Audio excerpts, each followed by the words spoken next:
Actually ব্যারাকপুরে BJP অপ্রাসঙ্গিক। ওখানে সিপিএম এর সাথে তৃণমূলের লড়াই। কেউ প্রাসঙ্গিক হওয়ার জন্য কোনো ঘটনা ঘটাতে পারে না। একটা ঝগড়াকে হয়তো মারামারির আকার দিয়ে কিছু একটা প্রোপাগান্ডা করতে পারে, কিন্তু ব্যারাকপুরের মাটিতে বিজেপি অপ্রাসঙ্গিক। ওখানে সিপিএম এর সাথে তৃণমূলের লড়াই।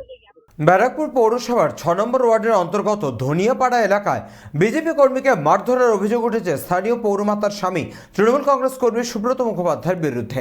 ঘটনাস্থলে গিয়ে ব্যারাকপুর লোকসভার বিজেপি প্রার্থী অর্জুন সিং ব্যারাকপুর লোকসভার তৃণমূল কংগ্রেস প্রার্থী পার্থ ভৌমিকের উদ্দেশ্যে হুঁশিয়ারি দিয়ে বলেছিলেন, কোনো বিজেপি কর্মীর গায়ে হাত পড়লে আমরা চুপ করে বসে থাকবো না। এবার সেই বক্তব্যের বিষয়ে ইছাপুরের সংবাদ মাধ্যমের মুখোমুখি হয়ে ব্যারাকপুর লোকসভা কেন্দ্রের তৃণমূল কংগ্রেস প্রার্থী পার্থ ভৌমিক বলেন, যার হুঁশিয়ারি দেওয়া কাজ সে তো হুঁশিয়ারি দেবেই। এছাড়াও তিনি ব্যারাকপুরের বিজেপি প্রার্থী অর্জুন সিংকে মস্তান বলেও কটাক্ষ করেন।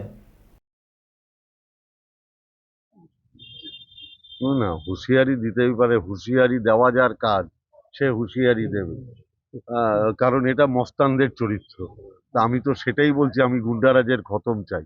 আর যদি কোনো ঘটনা ঘটে থাকে, অ্যাকচুয়ালি ব্যারাকপুরে বিজেপি অপ্রাসঙ্গিক। ওখানে সিপিএম এর সাথে তৃণমূলের লড়াই। কেউ প্রাসঙ্গিক হওয়ার জন্য কোনো ঘটনা ঘটাতে পারে না। একটা ঝগড়াকে হয়তো মারামারির আকার দিয়ে কিছু একটা প্রোপাগান্ডা করতে পারে, কিন্তু ব্যারাকপুরের মাটিতে বিজেপি অপ্রাসঙ্গিক। ওখানে সিপিএম এর সাথে তৃণমূলের লড়াই।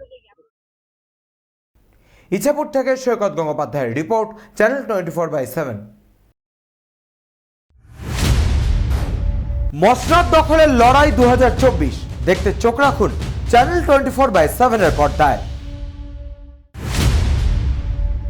সিংহাসনের মহাসংগ্রাম